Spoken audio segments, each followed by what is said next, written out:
Warahmatullahi wabarakatuh. Today, Laili Rabiul Adaya will accompany you to explain to you about conjunction for today. Okay, guys, what is conjunction? Okay, here's my presentation begins. Hello. Before I move to the next chapter, I hope all of you will understand step by step of this conjunction. Okay, what is conjunction? First, conjunction. A conjunction is a part of speech that is used to connect a word, parts, clauses, or sentence. Conjunctions are considered to be invariable grammar particles and they may or may not stand between items they can join. Baiklah, buat pengetahuan Anda semua bahwa conjunction ini adalah merupakan salah satu part of speech yang mana ia merupakan kata hubung dalam satu kata, dalam satu klausa, dan dalam satu kalimat. Nah, terkadang konjungsi ini tidak dapat dilihat. Okay, conjunction rules. There are few important rules for using conjunction. Remember them and you will find that your wording flows better. Sebenarnya sebelum kita mengetahui kata hubung ini, sebenarnya ada beberapa peraturan yang harus kita ketahui. First is, conjunction are for connecting thoughts, action, and idea as well as noun, clause, and other part of speech. For example, Mary went to the supermarket and bought orange. Yang pertama adalah konjungsi itu adalah suatu kata yang menghubungkan suatu pemikiran, suatu aksi, dan suatu idea. Sama seperti kata benda, kausa, dan part of speech yang lainnya. Contohnya adalah Mary pergi ke toko dan membeli sebuah jeruk. Nah, and itu merupakan kata hubung. Number 2, conjunction are useful for making lists. For example, we made pancakes, eggs, and coffee for breakfast. Konjungsi ini atau kata hubung ini sungguh bagus untuk membuat suatu penataan benda ataupun list. Seperti contoh, we made, kita akan membuat sebuah pancake, telur, dan kopi untuk sarapan. And itu adalah kata penghubung. Number 3, when using conjunction, make sure that all the parts of your sentence agree. For example, I work busily yet am careful does not agree. I work busily yet careful show agreement. Oke, untuk yang ketiga itu adalah ketika kita menggunakan kata hubung, pastikan bahwa keseluruhan bagian itu merupakan suatu kata yang Anda persetujui. Seperti contoh, I work busily yet am careful. Saya itu bekerja dengan sibuk dan saya juga merupakan orang yang berhati-hati. Nah, itu untuk kata yang mana kita itu menyetujui yang kita itu benar-benar seorang yang sibuk dalam bekerja dan seorang yang berhati-hati dalam bekerja. Dan yang kedua, does not agree adalah suatu pernyataan atau kata hubung yang mana yang menjelaskan tentang kita menyatakan kata hubung itu tidak setuju. I work busily yet careful.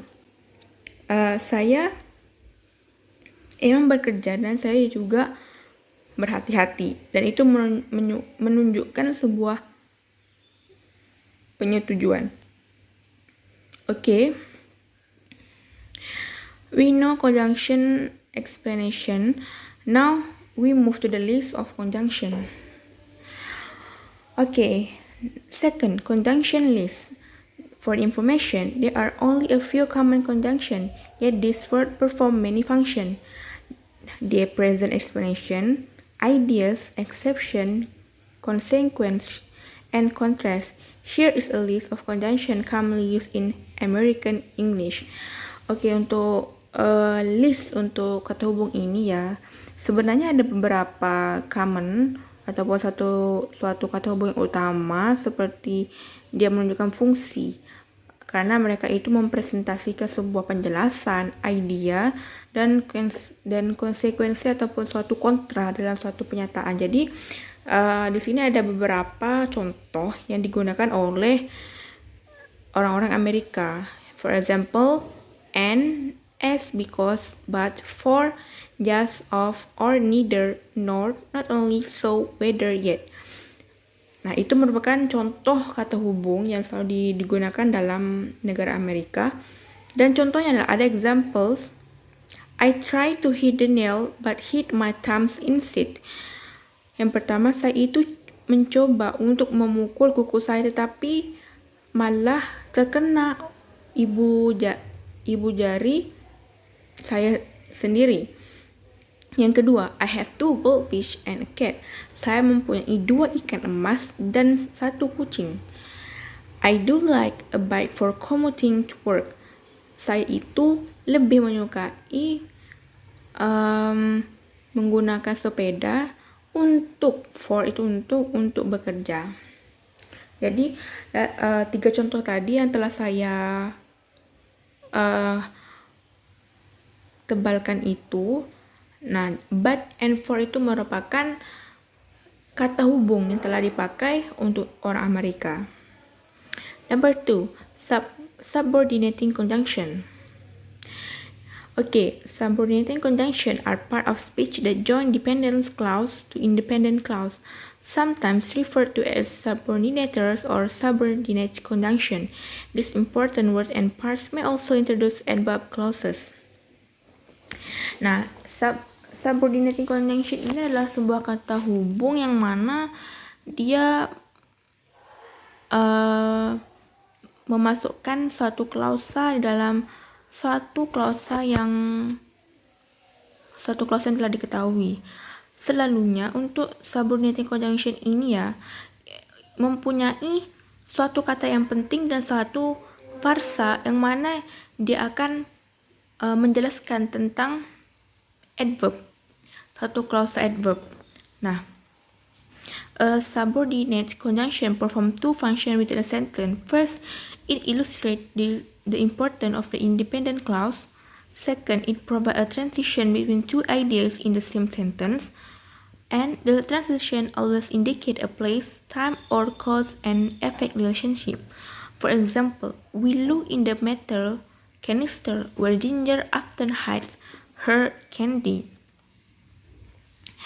Okay, for another example, as Sherry blew out the candles atop her birthday cake, she caught her hair on fire. Sarah begins to sneeze whenever she opens the window to get a breath of fresh air. Number 3, when the doorbell rang, my dog scattered barked loudly. Nah, jadi di sini intinya adalah dalam subordinating conjunction ini itu merupakan satu transisi yang mana itu mempunyai suatu tempat, suatu waktu, dan mana ia memberikan penyebaran suatu hubungan. Nah, seperti yang saya kasih contoh sebelumnya tadi, seperti as Sherry blew out the candles atop her birthday cake, she caught her hair on fire. Nah, seketika Sherry ini meniup lilin di atas kuenya dan rambutnya malah kena ke api. Nah, itu seperti contohnya karena as itu merupakan suatu awal kata yang menjelaskan tentang suatu kata konjungsi. Number 3, coordinating conjunction. Apa itu coordinating conjunction? Coordinating conjunction coordinate or join 2 or more sentence, main clause, word, or other part of speech which are of the same syntactic importance, also known as coordinators. Coordinating conjunction are used to give equal emphasis to a pair of main clauses. Nah, untuk kata hubung koordinat ini merupakan suatu koordinat yang mana menghubungkan 2 kata yang mana mempunyai inti dari satu klausa, kata-kata ataupun part of speech yang lainnya, yang mana itu merupakan suatu kepentingan dalam suatu sintaktis. Dan bisa diketahui koordinat ini merupakan suatu kata hubung yang mana ia akan memberikan suatu jumlah dalam menyambungkan klausa yang penting itu. Nah, Coordinating conjunction rules. Ternyata di coordinating conjunction ini mempunyai beberapa peraturan. As there are only 7 of these words, there are just a few rules for using coordinating conjunction correctly. And it's a good idea to use the mnemonics fanboys to memorize coordinating conjunction so you will never forget them. Oke. Untuk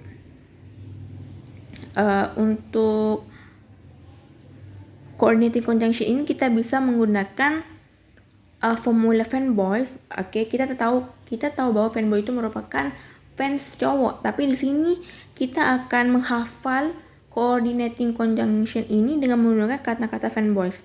Oke, F for A for N for nor, B for but, O for or, Y for yet, and S for so. Jadi di kata-kata fanboys ini mempunyai singkatan yang mana Anda bisa menghafal apa sih contoh untuk coordinating conjunction ini.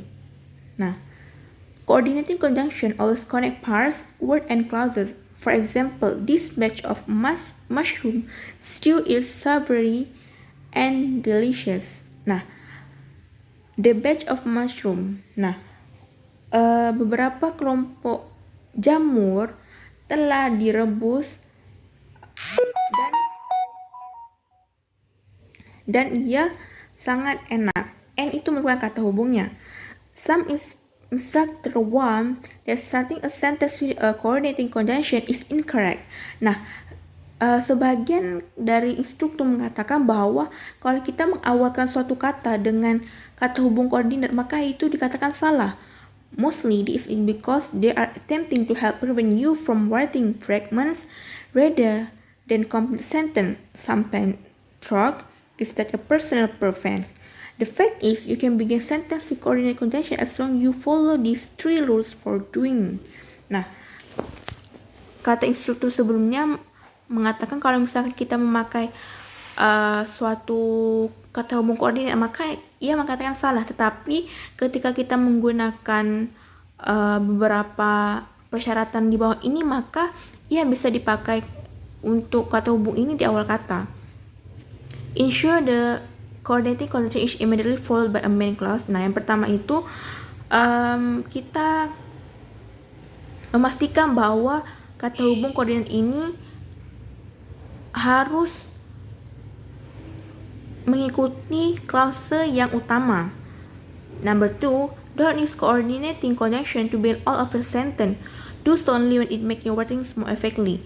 Nah, jangan memakai kata hubung koordinat ini untuk memulai suatu kata. Jadi, kalian itu bisa memakainya itu ketika ingin membuat suatu tulisan itu lebih baik lagi ataupun dalam suatu penulisan esai.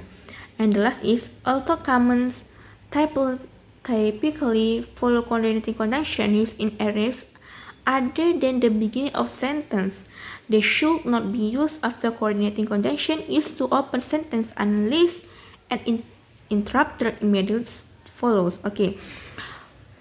Dan selalunya untuk kata hubung dalam koordinat ini selalu memakai koma, tapi di sini selalunya digunakan untuk mengawali satu kata. Jadi selalunya ini mereka tidak harus menggunakan kata hubung koordinat ini untuk membuka satu kata jika ia menghalang dalam suatu kata tersebut. Jadi tidak semua kata-kata untuk koordinat penghubung ini harus di awal kata. Jadi ada suatu waktu Anda bisa menggunakan kata hubung koordinat ini untuk melakukan satu esai. Dan terkadang tidak harus semuanya memakai koma karena itu tergantung kepada kata-kata yang kita buat. Okay, number 4 is correlative conjunction. What is correlative conjunction? Okay, as Sagas version name, correlative conjunction correlate working in pairs to join parts or words that carry equal importance within a sentence. Like many of the most interesting part of speech, correlative conjunction are fun to use. At the same time, they are some important rules to remember for using them. Nah, seperti kata seperti namanya, yaitu correlative conjunction atau kata hubung korelatif. Nah, ini adalah sebuah kata hubung yang mana ia berjalan ataupun bekerja sama dalam suatu pasangan untuk membawa frasa itu atau kata tersebut menjadi sejumlah kata yang penting.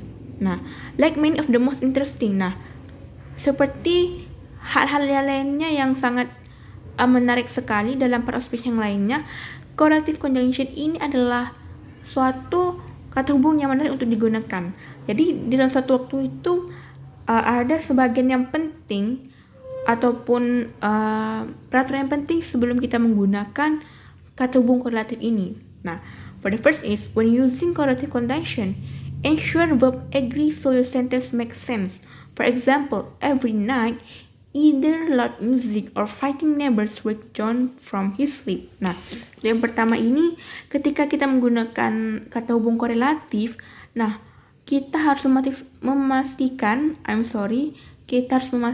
bahwa kata kerja itu harus dipastikan dari kita sendiri supaya kata tersebut menjadi jelas. Contoh, every night, setiap malam, either loud music, tidak hanya suara musik yang keras ataupun perlawanan di antara tetangga itu membuatkan si John itu terbangun dari tidurnya. Nah, di situ kan contohnya telah tersirat dan jelas bahwa itu menunjukkan kata hubung korelatif yang mana menunjukkan kata itu jelas.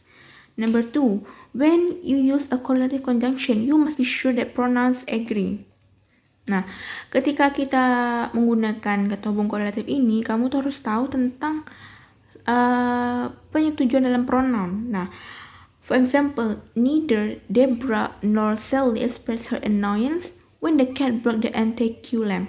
Nah, tidak hanya Deborah ataupun Sally yang mengetahui tentang kekagetannya, maka tiba-tiba kucing itu merusakkan lampu tersebut. Nah, itu kan telah menunjukkan bahwa neither sama nor itu merupakan contoh pronouns agree dalam correlative conjunction. Number 3, when using correlative conjunction, be sure to keep parallel structure in text. Equal grammatical units need to be incorporated into the entire sentence. For example, not only did Mary grill burger for Michael, but she also fixed a stick for her dog, Finny. Nah, untuk yang terakhir ini, correlative conjunction ini selalunya ia akan menjadi suatu paralel dalam suatu struktur. Nah, itu akan menjumlahkan dalam suatu kata dalam menghalang untuk dalam korelatif ini. Dan contohnya itu not only, tidak hanya Mary yang memanggang daging tersebut untuk Michael, tapi dia juga itu membenarkan daging itu untuk anjingnya sekali. Contohnya adalah, she is both intelligent and beautiful. I will either for a hike or stay at home and watch TV. And the last year is neither rich nor famous. Okay, we move to the conjunctive adverb. Conjunctive adverbs are part of speech that are used to connect one clause to another. They are also used to show sequence, contrast, cause, and effect, and other relationship. Nah, untuk conjunctive adverb ini merupakan part of speech yang mana digunakan untuk menghubungkan satu klausa dengan klausa yang lain. Nah, di sini juga digunakan untuk menunjukkan suatu konsekuensi, suatu kontras ataupun penyebab, dan untuk efek dari suatu perhubungan. Okay, next is, like other adverb, conjunctive adverb may be moved around in the sentence or clause in which they appear. This is just one thing that you will need to remember. Additional rules for using conjunctive adverb follow. Nah, selalunya untuk adverb ini ya, dalam penggunaan kata hubung, ini selalunya dipindah-pindah di suatu kalimat supaya ia bisa terlihat. Nah, dan ini Anda juga harus mengingati bahwa di sini juga mempunyai beberapa peraturan dalam conjunctive adverb ini. Yang pertama, always a period semicolon before the conjunctive adverb when separating two independent clauses. Conjunctive adverb are not strong enough to join independent clause without separating punctuation. Nah, untuk conjunctive adverb ini, ia merupakan suatu